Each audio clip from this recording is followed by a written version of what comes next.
Olá, seja bem-vindo ao programa Ação Parlamentar. Nossa convidada de hoje é a deputada Eliana Dadalto, do PTC.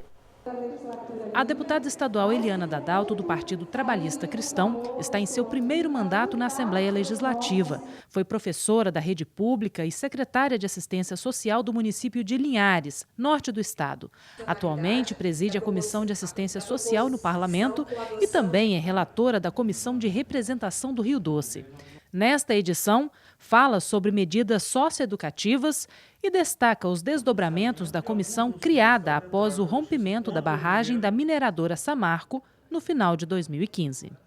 Deputada, seja bem-vinda. Muito obrigada por ter aceito o nosso convite hoje. Eu que agradeço, Verônica.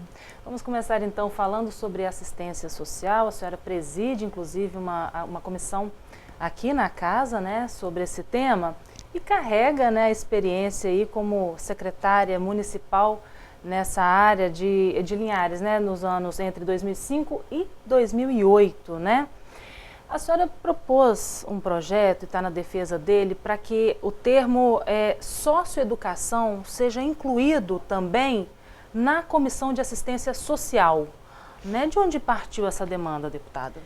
Veja bem, Verônica, a partir do momento que eu assumi a Comissão da Assistência Social aqui desta Casa de Leis, eu senti a necessidade de fazer uma visita às instituições e nessas visitas eu me sensibilizei muito.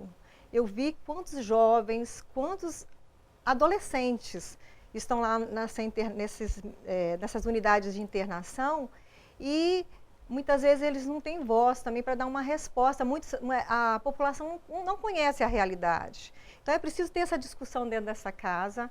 É preciso. Conversei também com a diretora-presidente do IASES e ela me passou a necessidade de ter essa discussão. Então é preciso a gente ampliar pelo fato de que nós precisamos ver por que esses jovens estão lá. É claro que eles cometeram atos infracionais, mas o que levou a esses jovens e adolescentes a cometerem esses atos? Então, eu, como educadora, também como professora, né, tive uma experiência dentro da educação e dentro da assistência social como secretária.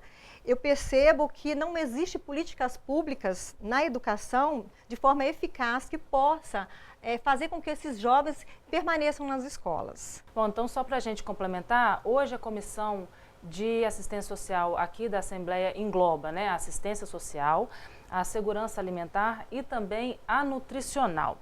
E, né, deputada, a ação socioeducativa é um processo que prepara a pessoa que está em conflito com a lei, né, a informação, para o convívio social, né? É uma forma, seria de formar um cidadão.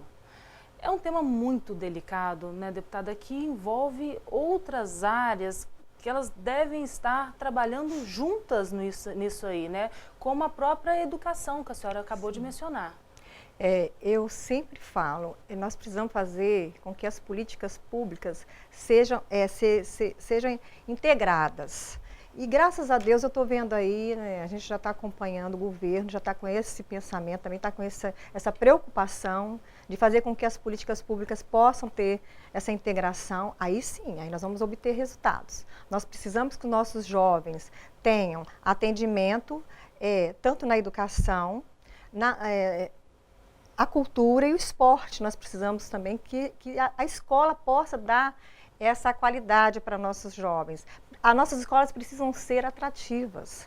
Nós temos aí a Escola Viva, graças a Deus, né, está sendo implantadas, mas eu sempre falo isso com o secretário Haroldo, que nós precisamos da Escola Viva, as escolas, nas áreas de risco social. É lá nas periferias, é lá nessas áreas que necessitam dessa escola. Porque a mãe sai para trabalhar, né, ela tem que dar o sustento para os seus filhos, porque muitos pais não assumem seus filhos, né? Nós temos muitos, a história de vida deles é muito triste. Se você for fazer um estudo social daquela criança que comete esses delitos, a gente vai perceber que ele tem uma história muito triste por trás, né? Muito, na maioria, claro. E daí precisa do poder público, o Estado tem que estar presente. Né? A família não está dando conta, porque a mãe está saindo para trabalhar e o filho fica na rua. E aí eu me questiono, eu falei, e aí, nós precisamos, o Estado tem que estar presente. e nessa hora que nós precisamos fazer com que as políticas públicas sejam integradas e é o futuro que necessita para o nosso Estado. A senhora, como professora de carreira, né, deputada, mencionou agora há pouco que as escolas têm de ser atrativas para que o aluno, né, se mantenha ali e tenha realmente o interesse. Não pode mais dar aula como se dava há 40, 50 anos atrás, né? Tem de acompanhar essa evolução porque o mundo mudou.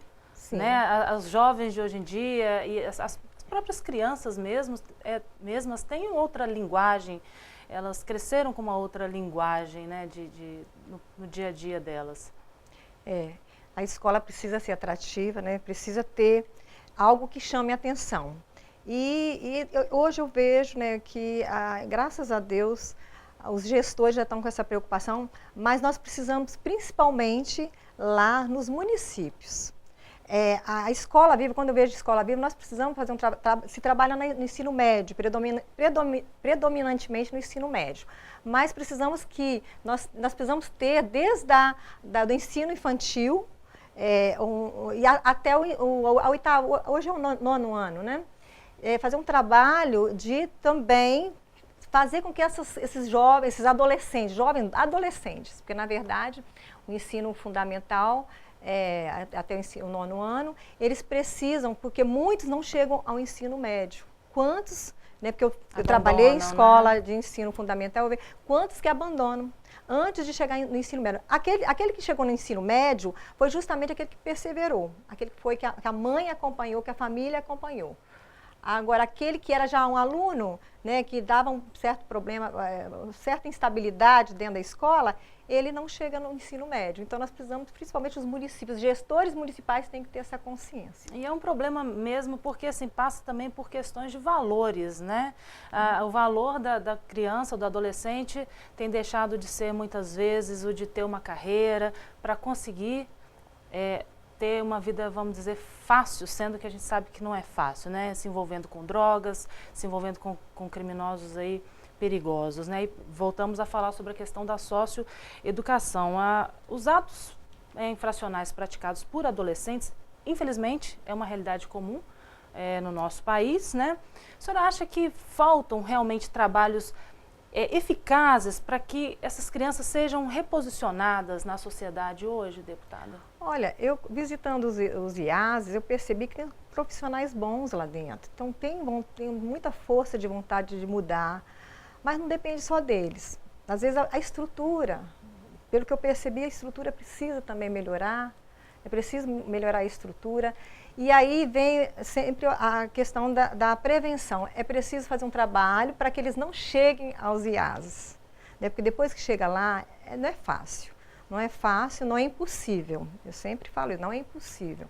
Mas é muito mais difícil. Por que não fazer um trabalho de prevenção para que eles não cheguem a essas unidades? Seria interessante que se nós fizéssemos, que o governo fizesse um trabalho de prevenção. Como eu falei, desde do ensino infantil ao ensino fundamental. Né? Que é aquela questão dos valores. E o ensino médio também, claro, o ensino médio. Mas principalmente nos primeiros anos de vida do estudante, né, das formação dele, a formação, né? É a base, né? A base. Então é preciso trabalhar também, principalmente na base, no início. A comissão que a senhora preside, ela já vem tratando desse tema, mesmo sem que ele esteja inserido ali na nomenclatura dele, né? Agora, com a inserção, né, desse termo, vai ser ampliado esse debate? Claro, nós vamos ampliar essa discussão, vamos trazer pessoas que têm essa experiência dentro dessa... Inclusive, nós já iniciamos já tem recebido ano passado, o pessoal do IASES, né? Fizemos audiência pública aqui o ano passado e nós vamos ampliar. 2016 vai ser um tempo, assim, um momento que a gente vai estar ampliando essa discussão. E esses representantes do IASES, né, quando estiveram aqui, eles apresentaram alguma demanda específica? Questão da estrutura, né? Eles passam sempre essa questão da estrutura. É preciso ter uma estrutura melhor, é preciso também, né, o que foi passado para nós, um trabalho assim de continuidade, né? Depois de acompanhamento, que é do adolescente, do jovem, quando ele retorna para a sua comunidade. Então, é preciso fazer um trabalho de rede, né? Na rede que possa fazer todo o atendimento desse jovem quando ele retorna para as suas famílias. Todas essas ações, né, deputada, elas são resultados, né, de políticas públicas. Né? Como é que o legislador, eu falo o legislador tanto municipal quanto estadual, ele entra nesse contexto aí, para poder incluir esse tema como uma política pública? Na verdade, a maioria eles condenam. A gente vê assim, muita condenação, né, achando que já não tem jeito. São poucos que defendem. Não é defender, sabe, Verônica? Eu falo. Eles estão aí, eles têm, né, eles cometeram. Lógico que a gente não está aí para defender, mas eles precisam ter um olhar para que eles não voltem a cometer esses atos infracionais. E a sociedade também precisa estar preparada, e muitas vezes a sociedade condena muito, né? Não vem, eu acho que todos, nessa hora, nesse momento, é o momento de todos nós nos darmos as mãos para que poder público, a sociedade também possa colaborar, né, de forma que ele não volte ao crime.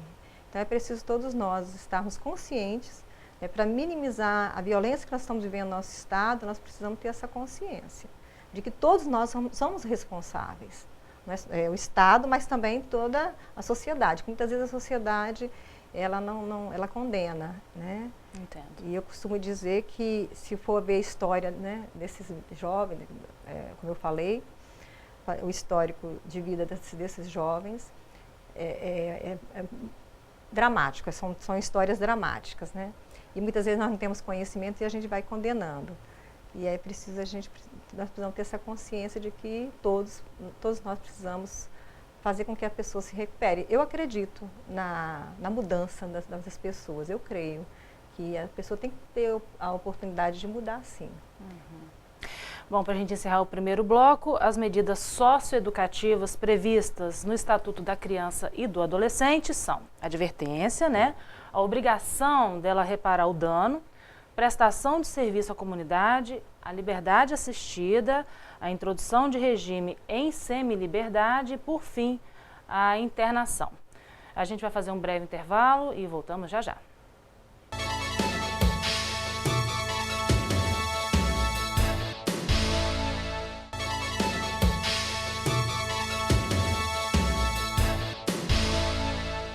De volta com programação parlamentar, hoje entrevistando a deputada Eliana Dadalto, do PTC.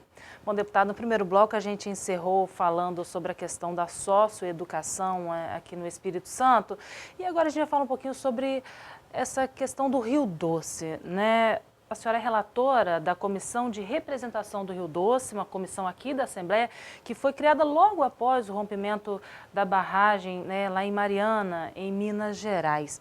A partir de várias ações que foram feitas ao longo de 2015, foi elaborado um relatório, né? O que a senhora tem a nos dizer com relação a esse relatório? Nós vamos apresentar um relatório parcial, diante de tudo que nós vimos, né, que foi visto, que nós visitamos, participamos. Nós tivemos, foi no dia 5 aconteceu, né, esse desastre ecológico que nós estamos vendo aí, que até hoje está aí, né? 5 de novembro, né, de 2015. 5 de novembro. Na segunda-feira, se não me falha a memória, foi numa quinta-feira. Na segunda, o deputado da Vitória já teve iniciativa, né, do deputado, de nós formarmos essa comissão. E eu também fazendo parte, como eu sou da região, de Linhares, fui convidada também da Aripagung e outros deputados, e assim fui eleita como relatora. Nós tivemos, em seguida, audiências públicas. Nós tivemos a primeira audiência pública em Colatina, depois nós tivemos em Baixo Guandu, em seguida, Linhares. E depois também fizemos várias visitas, eu também representando a comissão. Estive, quando chegou em Regência, foi no dia 21 de novembro, na madrugada de 21 de novembro, fui visitar também Regência, vendo a questão dos pescadores, dos comerciantes que estão sofrendo hoje lá. E nós acompanhamos, e várias reuniões nós tivemos aqui também. Por várias vezes nós tivemos reuniões, audiências públicas aqui. E temos muito material, tem muita coisa que a gente pode estar, nós vamos encaminhar para os órgãos competentes para poder cobrar. Samarco tem que ser penalizada, né? Nós estamos entendendo que tem que ser penalizada diante de tudo que nós vimos e de tudo que nós estamos, né, estamos percebendo e acompanhando também nos jornais, e, né, verificando e fiscalizando. A Samarco vai ter que ser penalizada. Agora, outros assuntos acabam sempre, né, tomando mais importância, vamos dizer assim, nos jornais, e a questão da lama, ela aparece agora com menos frequência, né? Como a senhora mencionou, vai ser lido um relatório parcial, mas o trabalho da Comissão de Representação, ele continua esse ano, então, né? Vamos continuar, né? Enquanto persistir esse problema, né, que nós estamos aí, nós vamos acompanhar, vamos continuar acompanhando. A senhora tem, como a senhora falou, a senhora tem acompanhado a situação, né, dos moradores, dos pescadores, das pessoas que vivem lá em Linhares, né? E agora também chegou em Povoação esse problema, né? Como é que a comissão ela vai voltar, né, nessa região aí? Claro, poder... nós vamos sim, vamos acompanhar. Eu estive em Povoação. Porque Povoação, para quem não conhece a região, fica bem próximo de Regência e é na Foz do Rio Doce. Só que Regência fica de um lado, Povoação de outro. E chegou junto, na verdade. Ali a situação, o problema chegou junto, tanto numa região como na outra. E aí os problemas são idênticos, são semelhantes. E Regência, né, por ser um balneário frequentado por turistas, não temos, caiu muito o movimento, empresários estão deixando suas pousadas, já saindo do local, né, por não ter mais a frequência que tinha antes. Então, olha a situação que nós estamos vivendo e está persistindo, esse problema está tendo continuidade, quer dizer, não se encerrou lá. Os efeitos vão perdurar por anos, sim, né? Por anos. Então, precisa também deles estarem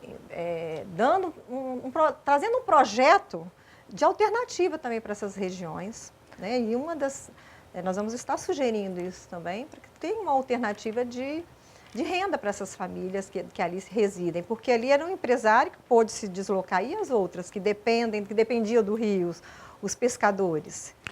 Então, só para a gente finalizar esse assunto, a comissão de representação que a gente está falando sobre ela aqui agora foi criada aqui na Assembleia para buscar alternativas para os problemas causados pelo rompimento da barragem da Samarco. O desastre ambiental aconteceu no dia 5 de novembro, como a gente mencionou agora há pouco, no distrito de Mariana, em Minas Gerais, quando uma barragem de rejeitos de minério se rompeu, né? No Espírito Santo, a lama seguiu pelo Rio Doce, atingindo principalmente os municípios de Baixo Guandu, Colatina e Linhares, agora chegando aí em outros municípios, e gerou vários impactos econômicos e sociais. Deputada, falar um pouquinho sobre outras ações agora do mandato da senhora. No ano passado, a senhora destinou, por meio de emendas, né, R$1.200.000 a entidades, né, mais de cunho filantrópico. Assim, né? Quais foram os critérios e como é que a senhora pode complementar essa informação? Verônica, pelo fato de eu conhecer bem essa área, a dificuldade que tem essas instituições filantrópicas, de poder fazer um trabalho eficaz nas suas regiões, é que eu destinei essa emenda. Não só para as instituições que trabalham com criança e adolescente, mas para idosos, dependentes químicos também. Hospitais, outros trabalhos, né? A gente vê a saúde, a necessidade que tem também nos hospitais e também nas associações de pescadores, associações de produtores rurais, pelo fato de conhecer a realidade de cada um deles e ver a dificuldade que eles têm. Agora, também, no final de 2015, a senhora chegou a apresentar um projeto para que o Estado inclua, né, no quadro de profissionais da rede de ensino, né, o profissional de assistência social e de psicologia. Deputada, a senhora apresentou o projeto, chegou a passar aí pelos deputados aí, só que como é uma matéria de iniciativa, de competência do Executivo, ele acabou não indo à frente, né? Mas a senhora pretende continuar tocando nesse assunto? Eu vou insistir, porque pela experiência, né, como eu falei, que sou educadora da educação e na assistência social, e também logo em seguida eu fui para uma sala de aula em 2009, depois da experiência que eu tive como secretária, fui para uma sala de aula e senti a necessidade de ter esse quadro de profissionais dentro da educação, pelo fato que os professores estão adoecendo, porque a demanda é muito grande, eles têm que fazer papel de assistente social, psicólogos e até de pai e mãe, né? Muitas vezes. E aí há necessidade de ter esse profissional.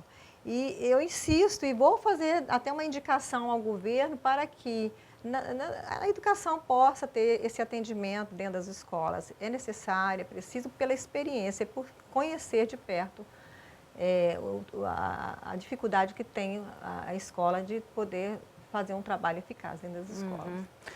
Ok, deputada, eu quero agradecer a participação da senhora mais uma vez. A senhora quer fazer alguma outra consideração? Eu só quero dizer, né, para toda a população capixaba que vamos dar oportunidade para as pessoas, né? Nós estamos vendo aí tanta violência, eu sei disso, né? Eu sou mulher, também estou vendo tantas mulheres sendo assassinadas.